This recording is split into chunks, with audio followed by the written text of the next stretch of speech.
Okay, so we'll get started.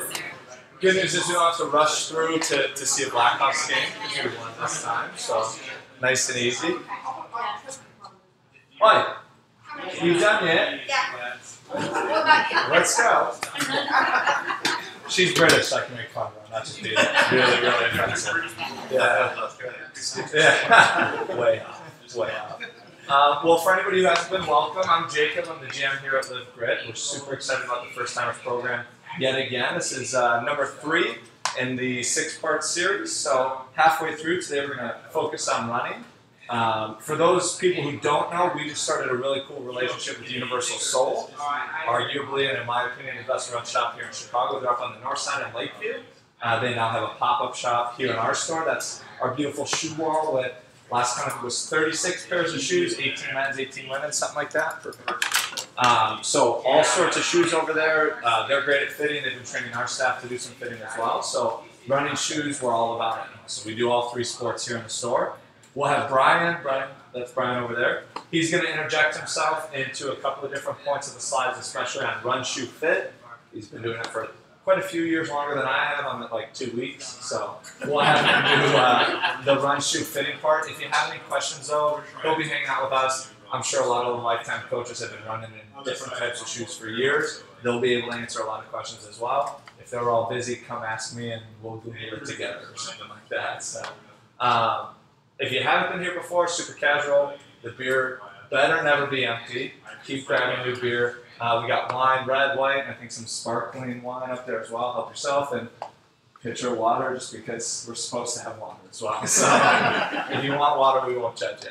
I'm going to turn it over to Hootie because he had a couple of things he wants to point out, and I'll pull up his pages right now. Wow. You are fast. I know. This guy's fast. I try. You send me an email and I get it done. So I think I bet most of you guys look all familiar at this point. I'm Hootie. I help manage part of the Chicago Triathlon. Pretty awesome relationship with these guys, and we have more than 400 of you guys in the program. I think we're at 406 or 407 in total. So massive group. We're going to keep growing and expanding. Quick note: we've got some programming coming up that we produce in addition to the triathlon. The first one is our big swim clinic series. We have 5 different events over the summer. First one is June 30th. Are you guys registered for it? Show hands, most of you. Okay, if you're not, you can still get into it. We have 365 people registered to date for that one session. We'll open concurrent sessions up after the previous one closes, basically. So plan to come out to those with us. You guys will be out there, wetsuit demos, the whole 9 yards, beers on the beach afterwards. It's a pretty awesome experience. It is total community as well. What these guys do for West Loop and for parts of the city, we do for all of Chicagoland. So it's a really amazing experience to be part of that. A couple other things. We have some coaches in the room, like always. They're wearing the Lifetime Tri hats right now, the Chicago Tri hats. We've also created both a website with their profiles on it, so you can kind of learn a little more about their Tri history. It's got a link to get to them if you guys want to drop them a quick email, really personal and individualized attention. And then also, we've got a Facebook page that we did just to help you guys engage with us more. I mean, everybody's on Facebook. It gets really old, and I'm sure you're all sick of it, but it's there. All the coaches are dialed into it. It's an open page, and it's called Chicago Triathlon First Timers. So you can get it from the link on Jacob's page here from the Live Grit site. It's there. Just make sure you're logged in. And just get on there and ask whatever questions you want. Like Rosalind said, who's out of town today, no question is stupid. It's just stupid. Yeah, so this is our website, or one of our websites, and this is a special page just for you guys. So it's the First Timers program. A couple of people have seen you can RSVP to the remaining clinics up here as well. Then we have the video of our previous clinics. So this is the webinar we did in December, January, February. Yeah. The first 2 clinics we did about the swim and the bike. We have our calendar, which we try and add everything we can from Lifetime to. So this is their swim session. You can click right here and reserve your spot. We have our clinics on there as well as the fun stuff. We do fun runs, cycle classes, open water swims, swim club, all that stuff. Further down, we have our links, sprint Olympic distance plans from Lifetime, the coach's profiles Facebook page, and then our 4 links there, just back to our website. In case you have any questions, our Facebook, things we do. And then lastly, worst case scenario, if you can't figure out how to email somebody, plug this in. I'll get it to the right person. I'll get it over to Lifetime. I'll get it over to the coaches. I'll get it to whoever it needs to be to. But this is as simple as it gets. So. There's a ton of programming happening between these guys, between ourselves. So just get involved. Keep doing what you're doing. Keep showing up. Keep working at your programs. If you guys have questions about training, throw them out there to all of us. Yeah, this guy's been super cool. We've gotten some really cool responses just out of this quick forum. We had someone ask us just the other day, does anybody live in Arlington Heights so I can have somebody that work out within the suburbs?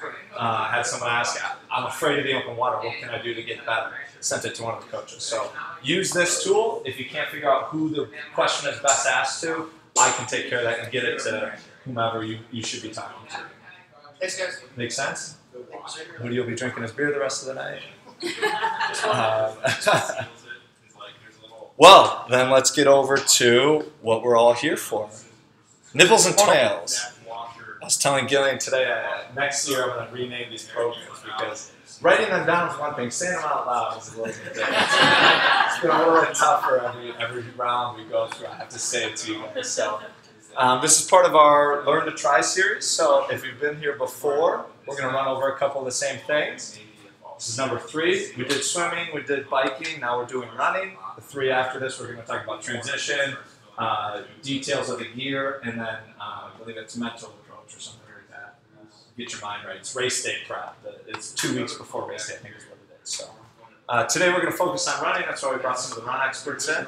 I by no means am a run expert. I know quite a bit, but if you have anything to add, coaches, athletes who've been running and are just getting into the triathlon world, please, please, please don't hesitate to speak up. We'll see in 2 slides. We're going to have our question and answer session again. We will get conversation going if it kills us, I promise. But let's breeze through these first 2 slides as well. Start everything out with triathlon basics for anybody who's brand new to the sport. We talked about our learn, our train, and our achieve. This is how we've segmented everything in the store. Learn's the most basic. It's what you need to know or what you need to get it done. Train is that little bit more detail-oriented stuff. And then achieve is that high-level stuff that you will need to know at some point, maybe not today. So learn. We swim, we bike, we run. Always in that order. You can't pick and choose. They always have set distances. You can't cut it short. We had one person ask, well, I'm not so good at swimming, so can I just bike the whole thing? No, not even close. That wouldn't work at all. We talk about distances. We have super sprint, sprint, Olympic, international, half iron, ultra. I've lost my mind and I can't stop. That's a distance now as well. Transitions, going from swim to bike, bike to run. We have to change clothes. We have a cool little transition area. That's 3 weeks from today. That's our next clinic. I think that's going to be our best one. We'll have a transition zone set up. We'll run you through the process of how to transition, things like that. And then we have waves. You guys are all in the first timers program, so you have a private wave. You and 406 of your closest friends will be starting pretty close together, so you'll know who you're around and everyone will have the same education. You're going to have a great Sunday morning. We also talk about gear, the stuff you need. That's some of the stuff we have up here. That's where Brian's going to come in and talk a lot about running shoe fit, running shoe style. That's critical. I like Nike. I dated a girl who worked at Nike, so I ran in Nikes my whole life. Turns out that was terrible for me. Both of that. I said I used to. So now I'm in Adidas. I went to these guys in December. They fit me up, which I didn't know was a thing before then, and now it makes so much more sense to run it. So we'll talk about the gear you do or do not need, some nutrition, how to eat, how to drink, when it is, the community. We do fun runs here. You sold us some great fun runs. They're a run store. They have this awesome community built up over the last 10 years. We also have a partnership with Kara, a whole bunch of people. And then we talk about achieve. This is going to be our biggest topic today, training, because there's this little thing called swimming and biking before we run. So we're going to talk about break workouts. We're going to talk about what the body's going through and why it's so difficult. Gurneet back there, who I was making fun of for the British accent, was one of our girls that raced Esprit de Ski this last weekend. A lot of them came back and said the run distance wasn't the problem, it was getting into the run that was the big problem. So we as a store have realized that's the biggest athlete hurdle. We're going to address that today as well. And then race day details. We'll get into a little bit of Chicago since everybody here is racing Chicago. If you have any questions, we're so happy to have Lifetime with us because I don't have to make the answer up. Yeah, I have him right here, so he'll be able to tell you anything you need to know. Anything on these guys, big picture stuff, these are the most boring slides. We get through them pretty quick. This is what we're going to talk about today. Do I need new shoes? We're going to talk about real popular run questions. I promise if you haven't been here before, we will get everybody to ask a question at some point. We're going to talk about having more than just shorts. Accessorizing is the key, as a girlfriend who worked at Nike used to tell me. So we're going to talk about some of the things you can add to your shoes and your shorts and your shirt to make running a little bit more enjoyable, maybe a little bit easier on you. Drinking and running, something you probably shouldn't do, but how not to throw Gatorade on your face. One of my favorite athlete stories. My personal coach always throws Gatorade on her face on accident instead of the water cup. Talking about nutrition on the run course.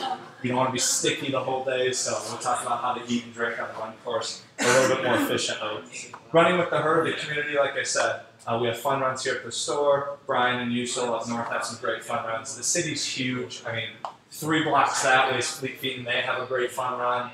Find somebody to run with. It makes life so much more enjoyable. And then winning a fun run, or talking about racing yourself to the finish. So we're all competitive in some way. That's what got us to sign up for a triathlon. Even if you just want to be a better you tomorrow, we're all competing against us yesterday. So we'll talk about a little bit of the training details as well.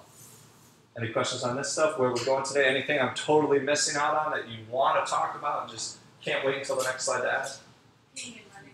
What's that? You miss peeing and running. Yeah, going to the bathroom and running in your suit. At least it's not on your bike, so don't pee on your bike, by the way. You never pee on your bike. I have to fix it. Caleb has to fix it. It's for everybody, so just don't do it. I'm going to take my break and that one. Yeah, Caleb's going to go to lunch. So this is my favorite slide because it forces awkwardness. 2 rules. You have to say your name and you have to ask a question. Somebody's got to ask a question. We don't get past this. These are the questions that Gillian and I thought of this morning and yesterday is ones we hear most commonly in our store. If you want me to answer one of these, if somebody wants to throw out an answer, if someone has another question to ask, we're going to sit here in awkward silence until somebody asks a question. Todd, yeah, thanks, Todd. Todd Walbert, socks. Switching between the bike, no socks, Yep. running socks. What's the? So I may be a little bourgeois in this style approach, but I change my socks all the time. I'm just, I guess, a big sock guy. That would be like the weirdest thing about me. Cycling socks are not the same as running socks. Stitch pattern and cushioning are a lot different. You can certainly run in cycling socks. There's no problem with it. You can certainly ride your bike in cycling socks or running socks. No big deal. Most importantly, please wear socks. It's really comfortable for most people. If you don't want to wear socks, practice it. Train without socks on first. Make sure your cycling shoes are comfortable. Make sure you're not wearing brand new running shoes and getting huge blisters on race day. Something you can practice, but I change socks between both. We'll talk about it in our transition clinic. The coolest thing I've ever seen is a bucket of water to dunk your feet in after the swim so that you can rinse the sand and crap off your feet so your socks go on a little bit easier. But I switch socks. Biking socks, running socks. They're like $12, but they have a lot of technology in them. They make a big difference. Any other questions?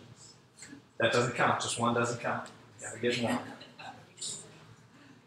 All right. Well, How about the other coaches? Do any of you guys switch socks between the bike and the run? No. Especially short course triathlon. I would like a lesson on the street cycling socks. Not even long.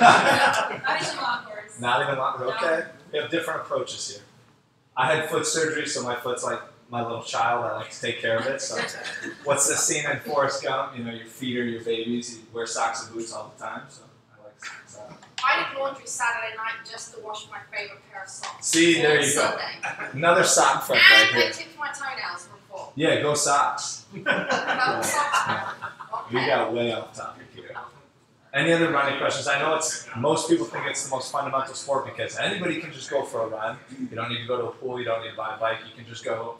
There's a lot of detail to it. There's a lot of things to make it more enjoyable. In my case, less miserable. All sorts of things. Yeah, go ahead. So during marathons, You skipped the second oh, rule. I'm Annie Thompson. Nice to meet you. Nice to meet you. During marathons and halves, a lot of people wear like the tall compression socks. Mhm. Do you see that as much in triathlons, or for the running portion? Or is Coaches, that not feel as free to join in on this. You see that all the time with triathletes who aren't racing. They're doing it either in recovery or during a training ride. What most people don't understand is that there's 2 types of compression. There's active and there's recovery compression. And it's the mercury millimeters, the hardest word I can say, the mercury millimeters of compression, or how tight it is on your leg.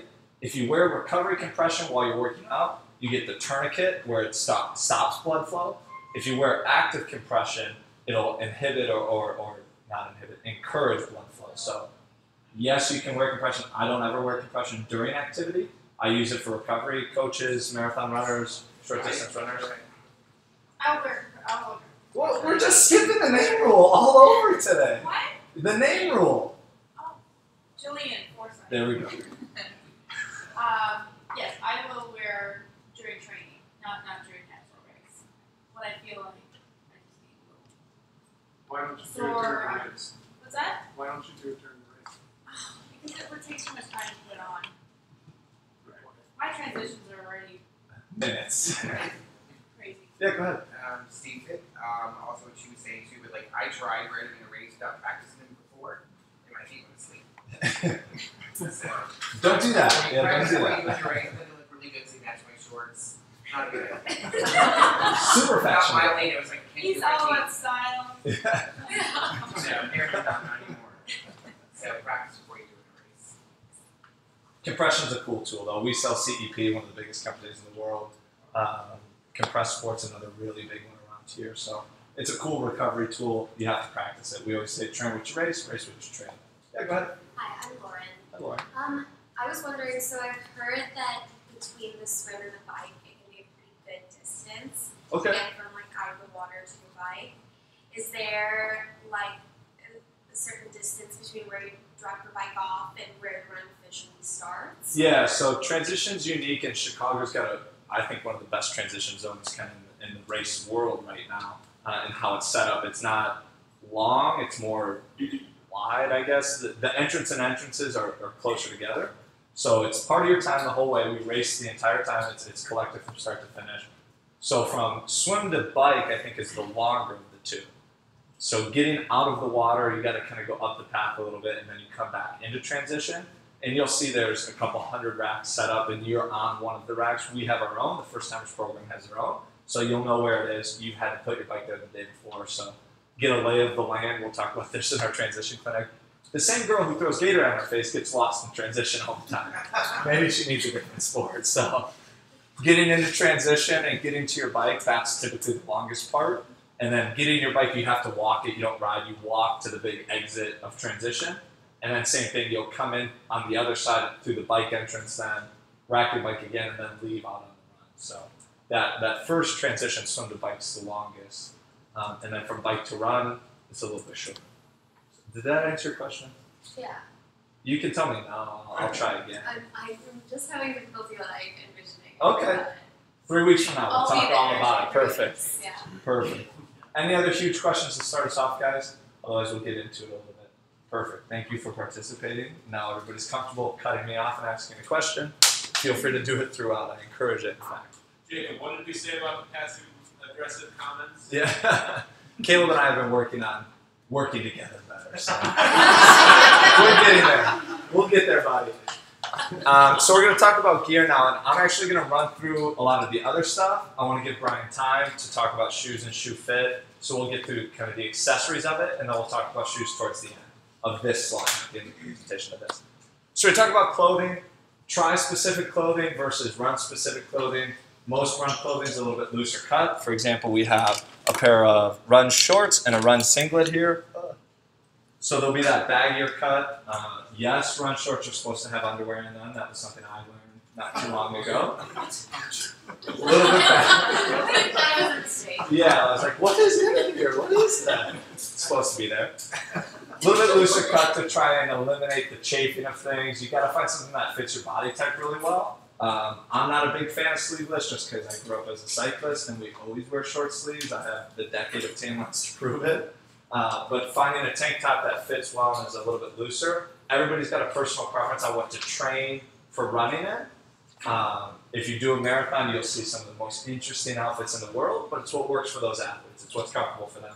Same thing we talked about. Steve, we train what we race and we race what we train. We don't throw something new into the mix the day before or the day of. But then, go ahead. I was thinking for females, like the shorts are really key because if you have thighs that touch all the time, like shorts that I would never work for you. Yeah, and like tri-shorts are another thing. So on race day, we're gonna wear either a one-piece or a two-piece outfit that's gonna go swim, bike, run. It does all three. Even on long course distances like Ironman, you may change. You have the ability to change. If you're not afraid of nudity and transition, feel free. Chicago, it's an open public space, so I don't know how that works, but You can change outfit to outfit, but we don't want 20-minute transitions here. We are quote-unquote racing. One-piece or two-piece triathlon outfits are designed to do all three. Again, we want to practice in that, so we want to run in them or race in them or train in them at some level throughout. Here's one of our more popular one-piece outfits for the ladies. They come in men's as well, just less pink, I guess. A lot of the girls have actually really liked this lately. It's just easier for them to race in. One of the girls who wears a one-piece can share as to why that is.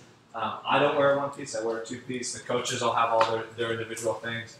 We have rows and rows of clothes over there, so come in, try some stuff on, figure out what works for you, train in it.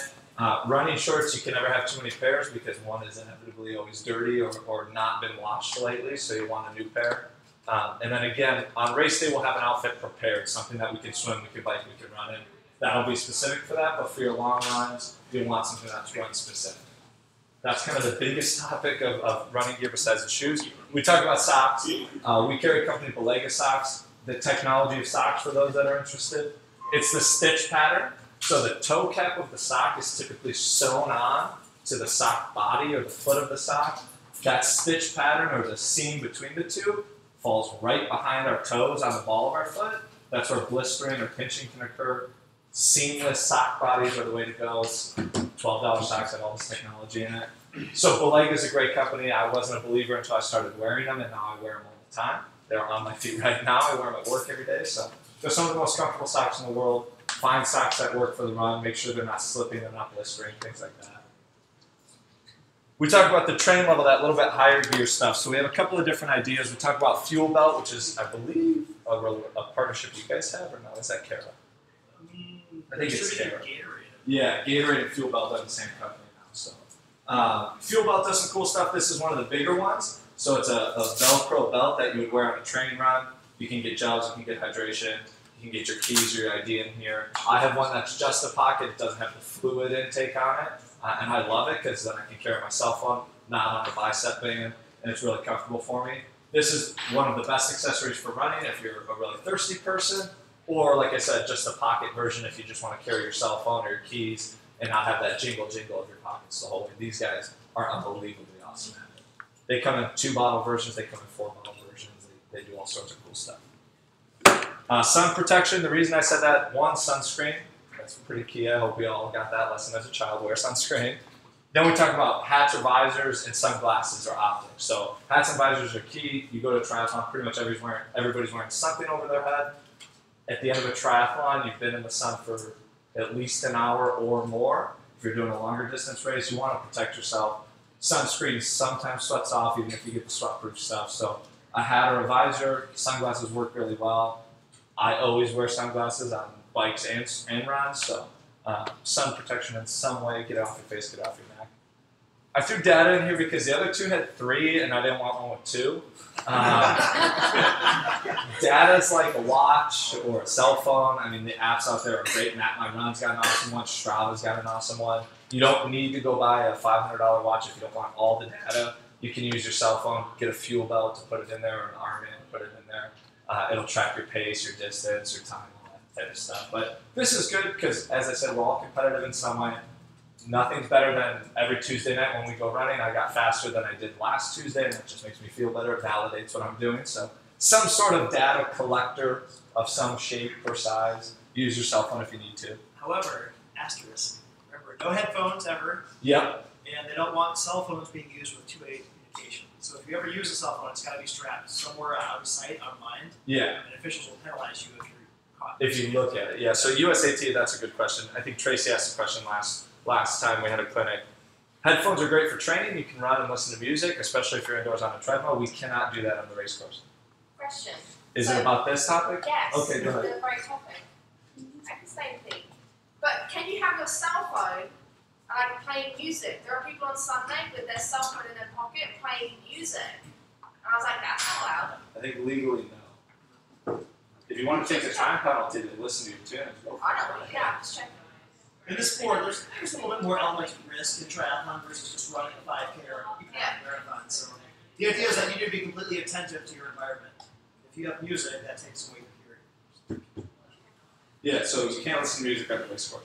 But you can use your cell phone as long as, like Hootie said, it's out of sight, out of mind. So if you're using map my run or whatever all the time, you can tuck it in a pocket or on an armband backwards or something like that. But you can't, it's harder to bike with it, and most people don't swim with it. So a simple watch, one of the Garmin's is awesome. That's what most of us use here at the store, but a simple run, watch, stop, start can suffice as well.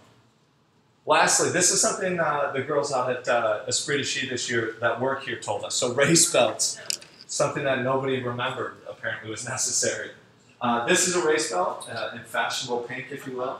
It's just a lightweight elastic band, and the idea behind it, as you can see in these 4 toggles, is to put your number on. So you have to wear your race number. In the swim, it's just written on you somewhere, and they kind of trust you to just swim and get out. It's written on you. It'll be on your bike helmet and your bike. But then on this guy as well, this is what you use on the run. It just toggles around your waist. Carries your race number. This guy's got like little goo inserts as well. You can sneak the goos in there if you need to. And then some even have like a zipper pocket if you did want to use your cell phone. Esprit de Ski, we sold like 50 of these in like the first hour because everyone forgot them. This is a $10 piece of equipment, I think, that is critical. Like, you cannot race without this. You need your number on it. Get one now, you'll never use it until race day, but you'll need it then. And if you wait until the expo 2 days before, good luck. You'll be walking around the Hilton basement for a while looking for one. Yeah, they do. Honestly, the hardest part is getting them in there. Getting them in there is the hardest part. Like, you gotta fold it in half, and I'm always afraid it's gonna open up and split open. But yeah, they work. I did it just to prove it. Yeah, I didn't use it, I just wanted to make sure it was staying. And they also have the combo ones that have, you get the hydration on the belt. Yeah. Pocket, plus the, Yeah, these guys sometimes will have the toggles hanging down, so you can wear all of the things at once. If you're a big accessories guy on the run or something like that. Yes, Jerry. Hi. So is that you have to that you can't like be on safety pin that your bib? You can. Is it bib? Yeah, it's like a small bib. It's just that rectangle shape. Oh, actually, yeah, they stay. You can safety pin it on there, but remember you're going to be wearing probably the same top through 3, so you'll have to safety pin it on under your wetsuit if anything would happen. This is the easiest thing in the world. If you don't want to put it on for the bike, you put it in your running shoes, so that when you go to put your shoes on, you're like, oh yeah, click, click, we're ready to go. Look up Chicago Triathlon race finish photos. This is in 99.99% of it. Maybe not pink, but it's there. Everyone's wearing it. They have one with a little pocket on it as well. Yeah, we I have carry a it. little pocket and my gel. I just put a gel in there just in case. There you go. I'm a big fan of the shorts gel right at the edge because they're elastic and they don't go anywhere. It looks perfect. So, then we talk about laces. If you're big in it, we didn't even bring them over on the other side. The quick yanks, like the quick tie laces, so you don't have to loop, swoop, and pull the laces. That's a high level thing that's saving literally seconds in transition. And then recovery, you beat me to it, compression. This is also a great topic for foam rollers. We did a clinic last night here in Strong Foam Rolling. The stick, great way to roll muscles out. This is obviously more of a training thing. Race day, you guys saw that partnership with the compression company, the boot. Yeah, Normatec. Normatec, the most popular. Thank you. These are quick yanks or yanks. They go through your shoes rather than laces, and they're elastic. So you put your foot in, reach down, and yank on them, and they're tied or they're tight, ready to go. At the finish line of Chicago Triathlon, the longest line is always at the Normatec booth. They have the foot-to-hip boots that compress on ice. It's the coolest thing in the world. It's really good, but proves that recovery is necessary, especially in training. Any questions on the gear without the shoes? I'm going to bring Brian up now. We're going to do shoes, so he can talk to you a little bit about that. But anything else? Gillian is our expert. Gillian and Rashawn, who's not here tonight, are our expert runners. Caleb did cross country in high school. Rashawn's run Ironman. Gillian's run the Chicago Marathon. You have run questions, go to them. They're the ones I ask every day when I'm struggling through my run. So feel free to talk to them. Here you go, Brian. All right. First, let me ask, does anybody have any questions about shoes, or are there any questions that you think might be myths or misconceptions I should dispel about foot biomechanics or shoe fitting, anything? Questions? Should we buy Vibrams? Yeah. You should Barefoot buy on it. whatever feels best on your foot that helps you prevent injury. That truly is the most important thing about getting properly fit for shoes, is we're trying to prevent injury, right? You gotta get to the start line.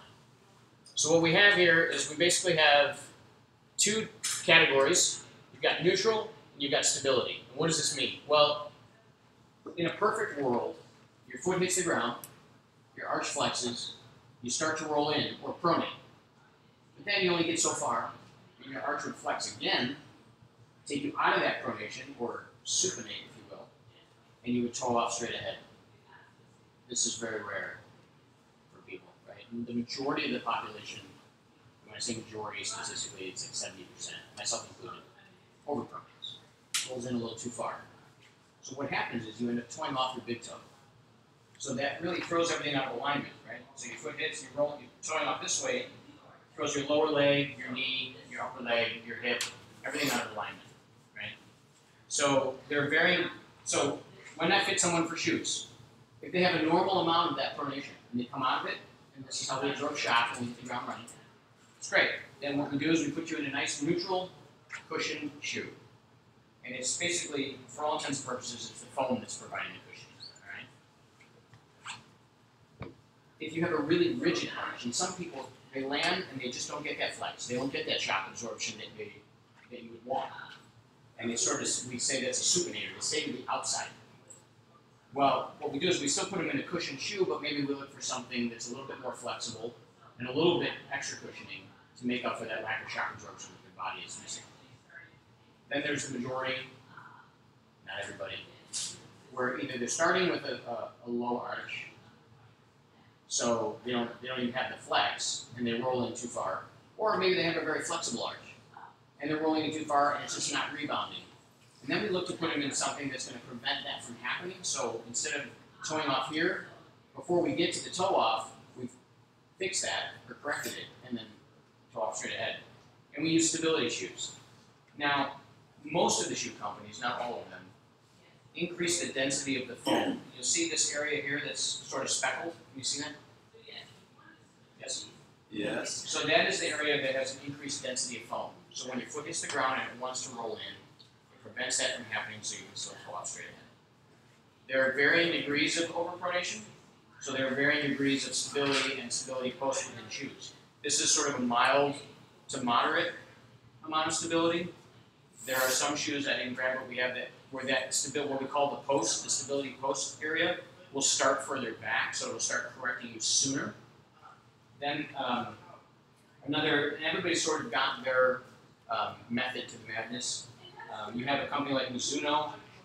They have in their shoe a wave plate, right? And that wave plate is shock absorbing, and it has sort of a ripple effect. So the idea is that it lets your foot work naturally. What they've done, if this were a neutral shoe, cushioned, no added stability, you would see a single wave like this on both sides. What they've done is they doubled up the wave to create a little bit more structure and give you that stability. Theirs is set a little further back under the heels. So when I look at someone run, if I notice they have a rigid arch, but their ankles are collapsing, and maybe I go to this shoe because it's set under the ankle. So depending on your biomechanics, everybody's different. So we try to figure out in what category you belong. Neutral cushion with extra flexibility, stability, mild, moderate, or maximum stability. Then we try different brands for fit and feel, because everybody's foot is shaped differently, so different shoes are going to feel better than others. Which brings me to, we get a lot of people come in and say, oh, my friend runs in Brooks, so I want to try in Brooks, which is fine, but I don't think you should be married to one specific brand. It's like when you get on a bike, right? Different bikes are going to fit a little bit differently, correct? Can I buy shoes based on the color? You can do whatever you want, but I don't recommend it. So we always go function, then worry about fashion. And truthfully, like we try to carry, some awesome, fun triathlon colors. There's some triathletes who love colors and great colors, a lot of fun. So, but if you like squirrels, we like bright colors and shiny things. That's right. Perfect.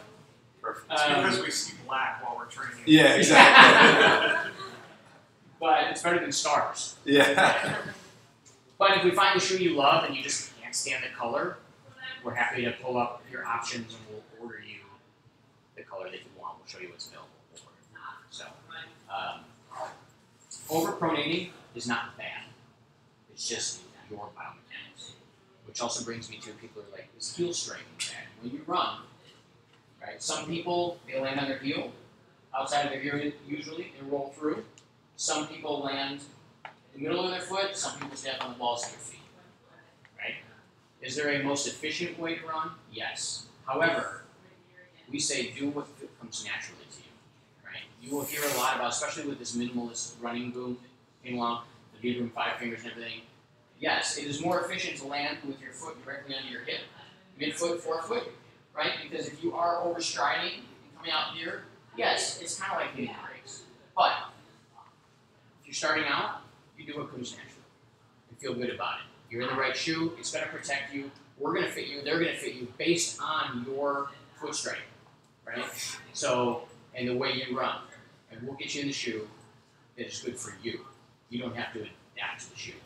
Down the road, you decide you want to work on things, you start doing more speed work, all of a sudden as a result of doing more speed work, maybe you're landing more forefoot and some of that pronation starts to go away, we can get you in a lighter shoe, something with a little less stability, and so on. Does anybody have any questions of this? Do you have any questions? Can you think of anything that I missed? I don't think so.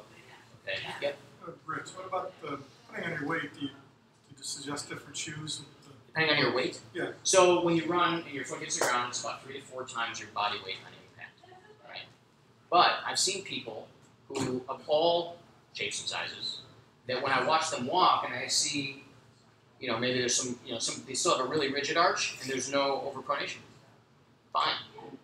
So being of larger stature, maybe look for something with a little added cushioning, just for impact protection, right? But this is all about foot structure and biomechanics, and we take, if we keep everything aligned properly, that's the best thing that's going to prevent your injuries, regardless of how tall or short or whatever. I mean, I wear a stability shoe, and I'm only 5'4". I'm not a particularly large person, but it certainly has helped me a lot. How should they feel on your foot? They should feel like you don't really have much of anything on your foot, and we get that. People will sort of pair it, they will try on various brands, and we'll take it down to about, usually it's a battle between 2. Can't decide, start erring towards which one is prettier. I like pretty things. So we, basically what we tell people is don't look at the shoes, walk, jog, run in them. Which one feels like there's really nothing on your foot? Which is the one that you really don't notice anything? Because you want the shoe to do the job, but you don't want to know what's happening. Right? You just want it to do its thing. Yes? Would you recommend riding in like super feet or No. Oh, well, super feet. So here's an interesting thing. What's super feet? Super feet is an insert that's going to give you some arch support, right? So let's say you overpronate, right? And we try on this shoe, and it corrects you, right? It corrects that overpronation, prevents that from happening. You're toeing off, and it feels good, great. But you say to me, Brian, I really want to try the Ghost because I like the way it looks, and you understand that it is structurally not the ideal shoe for you. You put it on, and it feels like heaven, right? But it's not protecting you.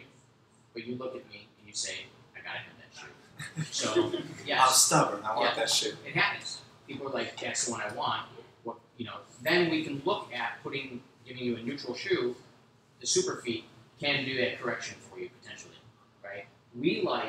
We're of the philosophy that less is more. If you can get in the shoe that does the job for you, you shouldn't need the super feet. Right? You shouldn't need the insert. But then there's some people who just love the feeling of having some arch support in there, and that's fine. So ultimately, what it comes down to, once we know structurally you're sound and protected from injury, what feels best to you. And so, if you like them and they feel good, we can make that combination happen. And super feet will last you probably through 2 pair of shoes. A pair of shoes, you should be able to get anywhere from 300 to 500 miles out of them, or if you're not keeping track of your mileage, 6 to 8 months. A running shoe should never have a birthday, not one you're actively training in. Right? So, some people do high mileage, so they're only going to get 6 months out of it. Some shoes are a little bit more minimal in their materials. They're much lighter weight. People like them for shorter distances, for their speed work. You're not going to get 500 miles out of them. You might get 350, 400. So, and that's assuming you're only training and racing in your shoes, and you're not.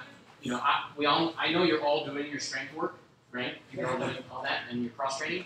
That's assuming that you're using your shoes just for your running, right? And not for all other activities and going to the store and all those things. The more you use them, obviously, the lower the mileage gets. Just to reiterate, you said about super feet, because I had a pair of stability shoes and I was sold the super feet, and I was like, I feel like I'm running like this. Yeah. It's because I was. Yes. I didn't know. You overcorrect. You're I was overcorrecting. running. I was like double correcting. Yes. And then you don't want to overcorrect because if you do roll in, or even if you're neutral and you put those super feet in, or if you're overpronating, rolling in, and we give you a shoe that fixes it and super feet, now we're sending you out here. Well, this is throwing you out of alignment just as much as leaving you here. So we're trying to get you back to neutral, and that's we're trying to find that ultimate solution for that. Any other questions? So, most of the shoes we carry in the store here, and that we carry up north in Lakeview, have a traditional heel-to-toe drop, meaning the difference in height between heel and toe is generally between 10 and 12 millimeters. Okay? Saucony, following the minimalistic running boom, has dropped her heel just a little bit to 8 millimeters. So what does that mean? Well, it's as if they shaved a few millimeters off the bottom of the heel. So you can all see, like, if I run, and I normally, my foot hits the ground here in my swing cycle, and I come through, and I would normally hit here in something that's 12 millimeters. Now we've shaved some material off the bottom, so now maybe my foot's actually not going to make contact with the ground until here. So it's inviting me to land more mid-foot, be a little bit more efficient. This can be great, but just know if you are in a shoe that is got a lower drop, less heel, you're going to be using your calves a little bit more, and it's going to there will be, if you haven't been in a shoe that has a lower heel drop, don't be surprised if your calves are a little sore. Remedy for that obviously is using the sticks, getting your stretching done, getting your massages, and making sure you're stretching out those calves. You will adjust. There are some shoes that have a 4 millimeter drop, so to go from 12 to 4 is kind of drastic. I've gone from 12 to 0, but it took me probably, and I just gradually made that. It took me about a year and a half. And it wasn't really something I was trying to do. I just found as I gradually made that shift and I was doing a little bit more speed work, I was more comfortable in a shoe with a lower drop. It also ends up being usually lighter shoe. Of course, I'm not doing extreme distances anymore. I'm doing shorter stuff, so it's really fun. I'm running like almost nothing shoe. So good question. Cool. Right, do shoes still need to be broken in? Not as much as they used to be. We find people pretty much can, just about every shoe, you can take it out of the box and take off running. If it's a new shoe that you've never worn before, or you've never been fitted, that first time, it's more like you're going to just break into the shoe than the shoe's going to break into you. Because it's not, I mean, it's going to feel great because that's the shoe we fit you in, and that's the shoe you chose, and we all agree on that. But, in the first couple of runs, you're just going to get used to it. If you switch to a new shoe, it's going to have a little bit different fit and feel. So, but the shoe itself, no, you should be able to hit the ground running, no problem. Yes? We get black toenails. Oh. Veronica on longer distances. Yep. And I'm glad you actually like that. So do you just paint them all black? pretty much, Cool. yeah. Shoe fit. A running shoe is generally fit half a size to a size larger than your everyday shoe. And the reason is we usually look for about the width of a thumb between the end of your toe and the end of the shoe. So the reason for that is when you're out there running, or even if you come off the bike, your feet swell. And we want to leave enough room so your toes don't hit the front, so you don't get blistering, black toenails, or loose toenails. Right? And that's usually the main reason for that is you're in a shoe that's too small when you're running. So again, fit experts, us at Universal Sole, these guys now, they all understand that as well. Don't be surprised. Now, sometimes you have enough room up front, your heel slips, and there's little tricks and things we can do with the lacing to make sure that doesn't happen. Or sometimes it fits you lengthwise, doesn't fit you widthwise, or it's just not the right shape. So that's why we have a variety of shoes we can try on, again, different brands for fit and feel. Cool?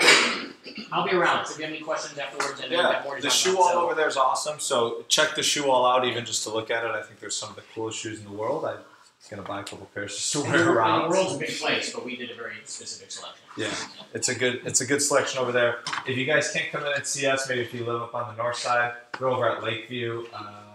On Lincoln, between Barry and Wellington, so we're a couple blocks out from Belmont. Perfect. If you're up on the north side, check them out. Like I said, I went and got fit by them. We're going to bring some of their fit stuff in here, treadmill video, stuff like that. Unbelievable. I had to buy the ugly pair of orange Adidas, but I've never run more comfortably in my life. So we have questions on shoes, get it to me, I'll get it to them. Come in, see one of us, go up to Lakeview, see one of them. They'll get it all answered for you. Any last questions on gear? Something somebody uses that they couldn't live without and they want to share with the group? Something somebody can't understand how anybody else would live without? Cool. Breezing on through. Fueling the body. So this guy's got a McDonald's Big Mac. I found that on the internet today and I loved it. So if you're like me, I can't eat solid foods on the run. I get this like weird childhood choking phenomenon where I just can't eat solid. So it's all about drinking for me, not eating. But some people like to eat on the run. You guys will have course support out at Chicago Triathlon. Gatorade and Cliff shots. I was going to say blocks, so I'm glad I hesitated. Make sure you're taking in the nutrition that's going to be on the race course prior to race course day. Caffeine, for example, gives me grumbly in my tumbly, so I don't like to use those. So I stay away from it. We sell everything that Lifetime's going to have on the course, so make sure you give it a try before. If there's also something that you cannot train without, Granite likes goose, some people like a certain drink, a mixture, we can figure out ways to get that on the body, on the race course, even though they're not handing it to you at the rest stops. Solid fluids timing. How often are the rest stops or the aid stations? Every mile on the run course here in Chicago. So every mile is a good time to bring fluids and liquids into the body. There's a lot of science behind this, and there's people who make their living, nutritionists and dietitians, who talk about what to bring on, what not to bring on, when to bring it on, how frequently to bring it in, things like that. The biggest thing we have to remember about nutrition on the run during a triathlon is it is the last leg. The body, the gas tank should not be at empty, and we should not be trying to fuel the body now. We should be somewhere in the range of half to a quarter tank of gas left. We've eaten appropriately the day before. We've taken on nutrition throughout the race course, both in pre-swim, post-swim, and then all throughout the bike. Now on the run course, we're just going to maintain. We just want to finish. If you hit the run course and you're really thirsty and really hungry, we're in a lot of trouble. We have too much race left to correct that. Drink before you're thirsty, eat before you're hungry. The body's a high-performance machine when we put it into these extreme circumstances. We just need to make sure we're giving it what it needs. And then lastly, pre and post, we talk about this in training much more than on race day. In training, it's important to eat a certain time amount before. What that certain time amount before is up to your body. What it is that you put in, also up to your body. Gilling's probably got the best story to this. She used to eat a sweet potato like a half hour before every run. 10 miles in, she couldn't run anymore. It was just miserable for her. She went and saw one of our nutritionists that we have a relationship with, and the woman almost hit her because that was so crazy to the nutritionist. Gilling started eating something smaller or further out from the run. Now the run was no problem. What was the story? I forget. What? You used to eat a sweet potato like a half hour before the run. What did Brittany tell you to do instead? She told me, well, then I just started eating just a goo, like right before the run. So something that's fast acting. Sweet potato is taking way too long to digest. So, yeah, so I'm not sure what the question is. Yeah, that's exactly what I was saying. Is that the right answer? Yeah. Remember, both on race day and in training, our body demands nutrients really quickly. So if you are like me and like a ham and cheese sandwich with a little bit of mayonnaise and mustard, that's going to take a long time for the body to break down, pulling blood away from the muscle, putting it into the stomach to digest that. Goos, as disgusting as they are, work really quick. Drink mixtures, if you're like me, they work a lot better. You can also put goo in water. It took me like 6 years to figure that out. It makes a big difference. It makes goos go down a little bit easier. The chews, the shot blocks, Honey Stinger makes an awesome waffle. We have fruit snacks, swear to God, they're just like fruit snacks. They're great. Something that your body can break down instantaneously and put right into the muscles. It doesn't need to digest it for a while. We don't go into that food coma mid-race. This is, yeah, Granite. Question. Yeah. Every time I run, even on Sunday, I don't know how to run and like drink. So I don't want to stop because if I stop, I won't continue. But how are you supposed to run and? I say walk. Don't do what this guy's doing. That's what happens. No liquid. Yeah, he's just wet, not thirsty. So, coaches, please. Squeeze the cup. Yeah, some of the test. Squeeze the cup. So I just put it in my mouth and I spat it out and I threw the full cup away. I just need that quenching, but that's probably enough though, right? For sprint level anyway. Let me help Granite here. Do you guys slow down through the aid stations? Slow down. Maybe walk the aid stations. Get that fluid on board. That's what I need to know. Squeeze the cup. So we're gonna demonstrate a cup squeeze. Go for it. I'm looking out. Just Squeeze it down. now you got a spout. It's not perfect, but it's a lot better than. Yeah. Yeah. Yeah. Daniel show. Is it done? So Gatorade Endurance is on the course, and it's one laps. Yeah. Gatorade Endurance, totally different than Gatorade. Critical difference. My dozen friends at Gatorade would kill me if I didn't make that differential. So it's different. The endurance formula is much different than 7-Eleven's Gatorade. So we're going You're looking at it. Yeah. Gatorade Endurance right here. Coaches, any tricks, tips, hints, personal preferences on this? Something you guys do that has always worked for you? Yeah, Brian. I'm going to ask you a question. Would you recommend Oh, shit. This is like a judgment question. taking a goo and washing it down with Gatorade? Not Gatorade. I would do water, personally. Right. Like, goo and water. And because Yeah, they combat the sugars complex versus it's going simple to get sugar. sludgy Yeah. in your stomach. You definitely want to wash it down with water. Diabetics definitely wouldn't like that. Yeah. Yeah. Go ahead. Does that go for the entirety of the race, or is that just like? Yeah, so and we're gonna keep this big picture stuff. So we're keeping it at 30,000 feet here. What works for you is gonna be different than what works for me and what works for him, or vice versa. So their general rules: we want to drink a bottle of an hour, a bottle of something an hour, not Dr. Pepper, not something, water or sports drink an hour. If it's hotter, if you sweat a lot, if you take salt out real quick, that's got to change. It's got to be sooner. It's got to be quicker. It's got to be faster. That's a general rule. So goos with water, very general rule. If your body demands goo in water, if your body just doesn't like the goos, if your body wants a mixture, a carbohydrate mixture like Perpetuum by Hammer, you got to find something that works best for you. So this is, I feel terrible because there's a whole lot of science behind nutrition, but it's really individual. See you later, Caleb. It's really individual. This is, as best I can say it, is shot in the dark.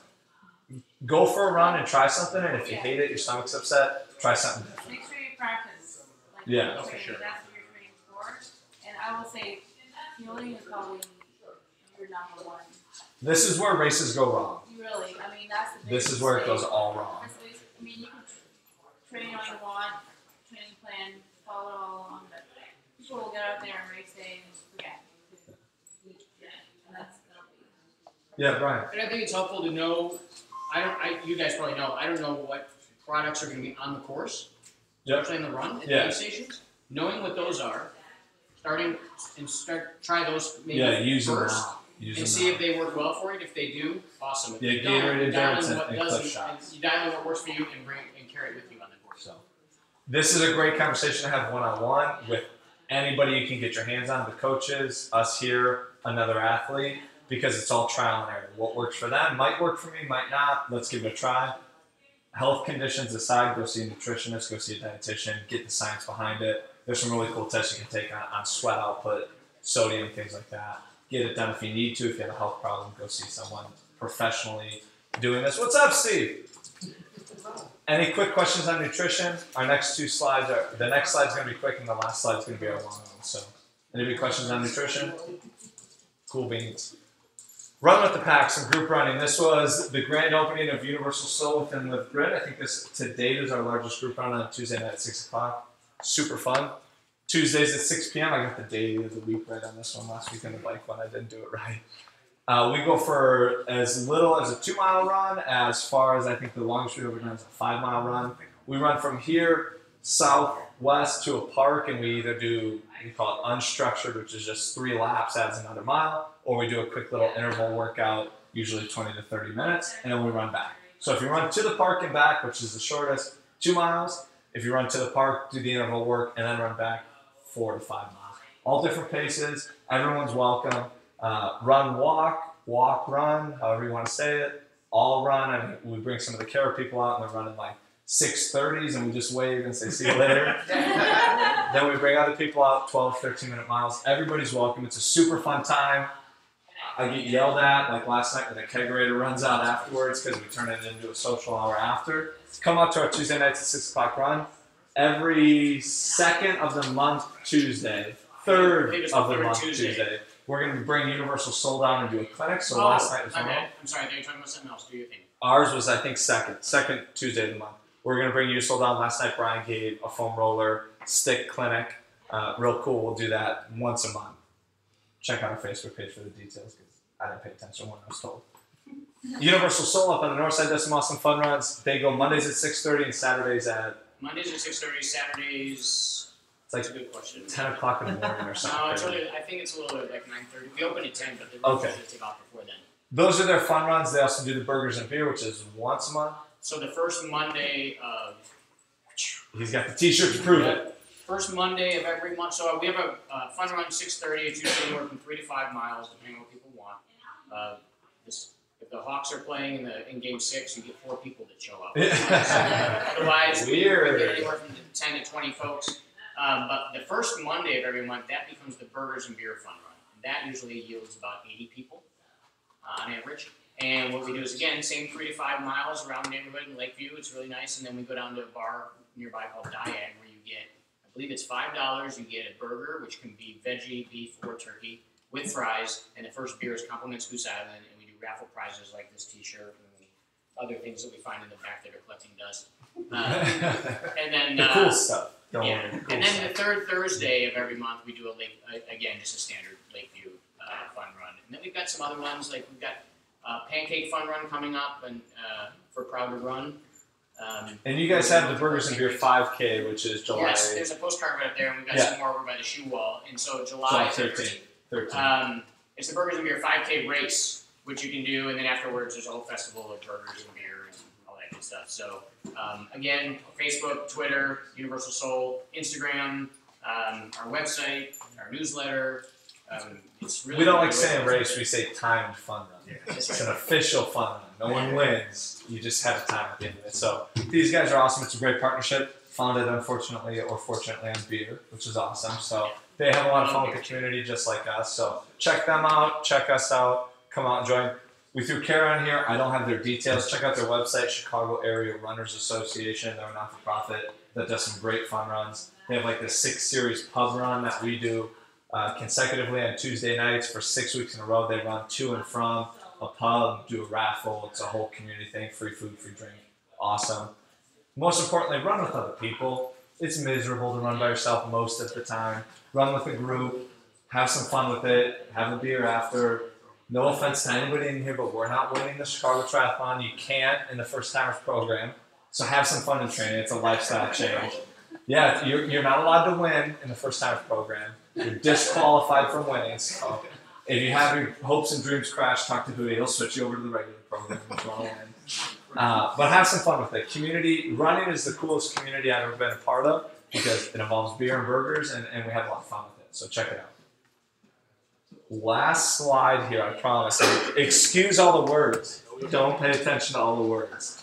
I got really scientific on this morning because I was reading about it for like the last week and got really nerdy and kind of geeked out about it. So we'll cover this briefly in a big picture stuff. And if you have detailed questions, ask one of the coaches, ask one of us about it. So we're talking about complete or complete. Talking about getting through the run. It's the last of 3 that we're doing. It's the end of the day, and yet sometimes it can take us the longest, or it's typically the hardest. And the reason we found of doing this, and this is like, you can read the research on this, is going from biking to running changes the body. If you've ever gone from swimming to biking, you understand that as soon as you get from this position in the water to this position in transition, everybody gets this sensation, the woozy feeling. I had too many beers in the lake this morning, apparently.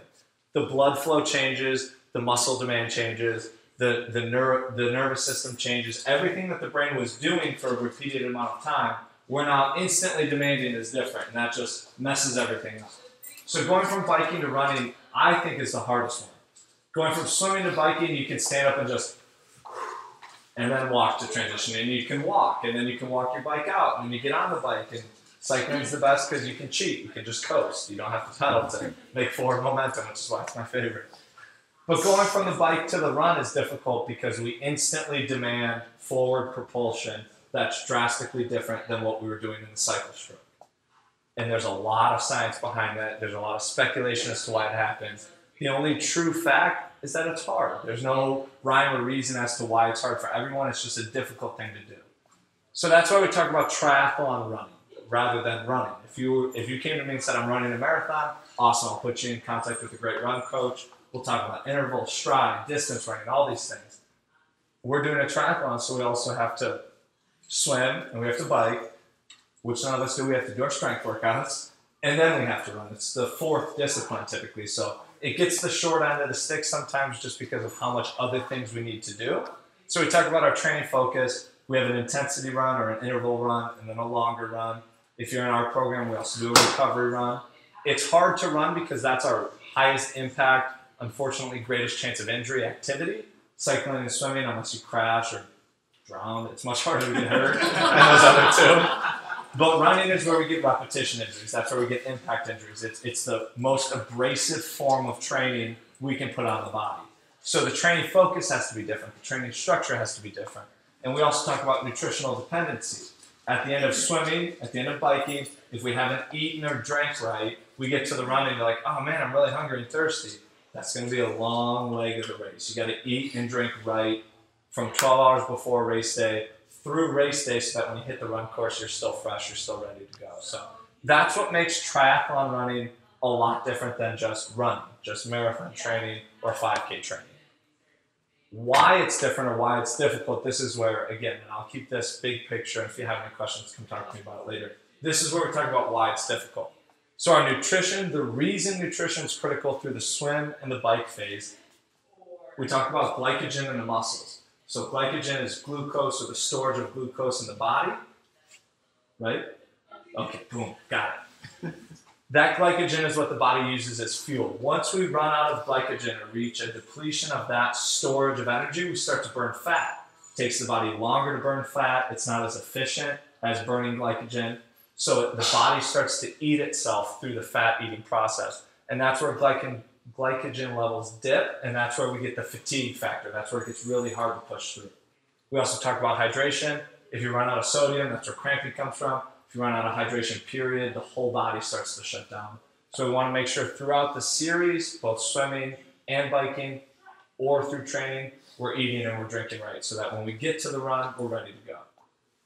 Biomechanics, this is where we talk about going from cycling, which typically revolves 80 to 100 revolutions per minute, very small strokes of the pedal stroke, very rigid upper body on the handlebars and the seat.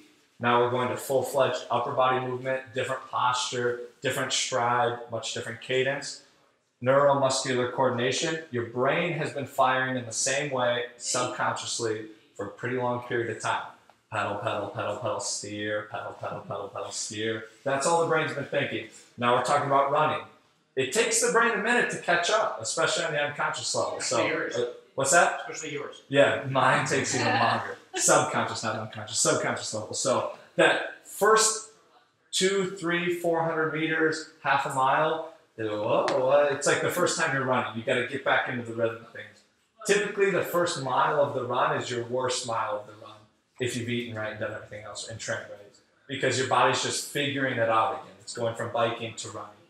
We also talk about posture rigidity. Most people on their bike are very static. Now we're running and we're very dynamic. There's a syndrome or this phenomena people call like the Walking Dead phenomena, where you run and you're very heavy over the front and your body's very rigid. We need to fight that, and we got to correct our posture. We got to sit upright. We got to be light on our feet. All the cool run stuff that everybody talks about. And then lastly, we talk about run economy. And this is like scientific, non-changeable data. This is elite level. Some of the fastest athletes in the world cannot change this. Our oxygen consumption is much different. So when the muscles go from cycling to running, they burn oxygen differently. They demand oxygen sooner, mostly because the brain and the muscles are figuring out what's happening. So it's, your body's starting to freak out and panic and saying, just give me more oxygen. I'm doing something else. So it takes a minute for the brain and the muscles to regulate oxygen consumption, as well as stride mechanics. It is a non-debatable fact that the first 10% of whatever your run time is after a bike, you are involuntarily shorter in your stride mechanic. It just happens. The best athletes in the world have this happen to them. Yeah. That's why that first mile sometimes takes a minute to kind of get into your rhythm and figure it out. We're shortening our stride without realizing it because our feet were traveling at 300 millimeters of distance, and now we're asking them to travel an entire run stride, slower, bigger, longer, things like that. How we fix that, and again, we're trying to keep this broad, so how we fix that, we talk about brick runs versus transition runs. If anybody in this room can give me a firm answer as to why it's called a brick run, I'll be really impressed. I looked it up this morning again. I got like 10 different definitions. Bike run ick, you stack it up brick to brick. Your legs feel like bricks when you do it. You have to be done as a brick to do it voluntarily. All these different definitions come up. Some Dr. Brick, which I think was a joke. So brick runs. I saw layering of activities. Yeah, layering. We build them like a brick, right? We build our bike, then we build our run, and we have 2 bricks, and we build our house on a solid foundation. I think that's the commonly accepted one, but bike run ick's my favorite. Bike run interval circuit, K, is another one I saw this morning. It's misspelled. That guy's an idiot.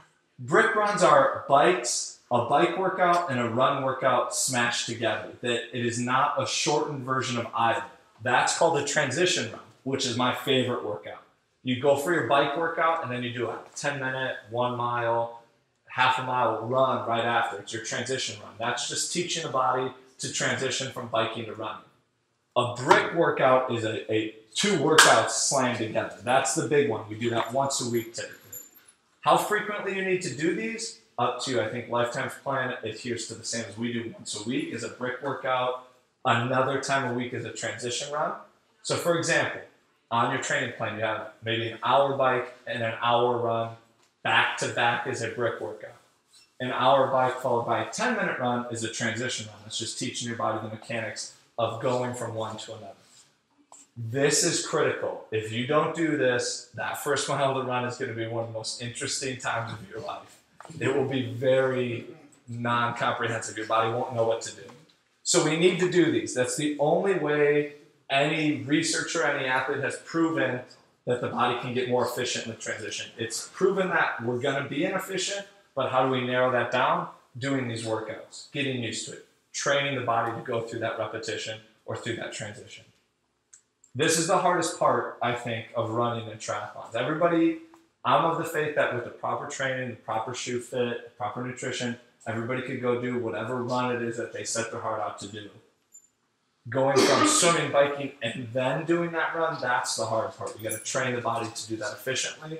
We got to train the body to be good at that. It's never going to be perfect. It will never be perfect. You're not going to get off the bike and set your PR on the marathon or the 5K or the 10K or whatever you're running.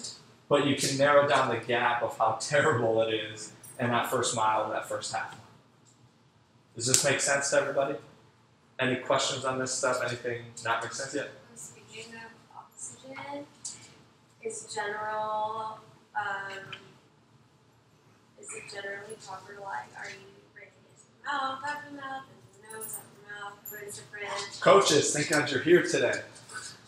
Anybody care to answer that question? How do we breathe through our run stride? What's the recommended? Breathe in through your nose as much as you can and out through your mouth. If you're like me, I count 1, 2, breathe, 1, 2, breathe. David? Yeah, David. I never make it through any run if I try to breathe through my nose. Yeah. I'm a mouth breather on the run, and I normally try and extend my breath through 3 paces in, 3 paces out, 3 paces in, 3 paces out. Like 3 foot strikes, like 3 1, foot 2, strikes. 3. Breathe in Okay. and out. Just kind of stay at the pace where I can do that for longer than. Sure. I was going to say, I think I do that on every 2 strides, though. I'm going to try 3. That's interesting. As bad as it is, find what works for you. Talk to some coaches, maybe some faster athletes, see what works for them, and give it a try. The pool's the better place to do that because you struggle through breathing through strokes, so it can teach your body kind of oxygen deprivation. My fellow swim club members in the back can be the best person to attest to this. The swimming pool is the best place in the world to work on oxygen deprivation, so cheating your body of oxygen because your face is in the water and you can't breathe. We don't want to put the body into the red zone through the run stride, through run training, because that's where we can hurt ourselves. If you're doing speed workout inappropriately, or you're fitting the wrong shoes, or you're doing it too frequently, that's where we can break the body down. The pool is 0 impact, so that's where we can teach the body how to A, work through oxygen deprivation, and then you can do other things in the pool, like hold onto a kickboard and just kick your legs to build up your leg muscles. That's the best place in the world to build strength and build kind of that red zone area, that race pace, because we can't hurt ourselves. It's very hard to hurt yourself in the pool. I think you're either not hurt or drown, one of the two. So it's a good place to practice that type of stuff. And then under supervision, if you have a coach, if you have an athlete that you can work out with. Yeah. Break runs, is it always like a long bike ride and then a long run? Or can it be like 5 miles bike, 1 mile run, again 5 miles bike?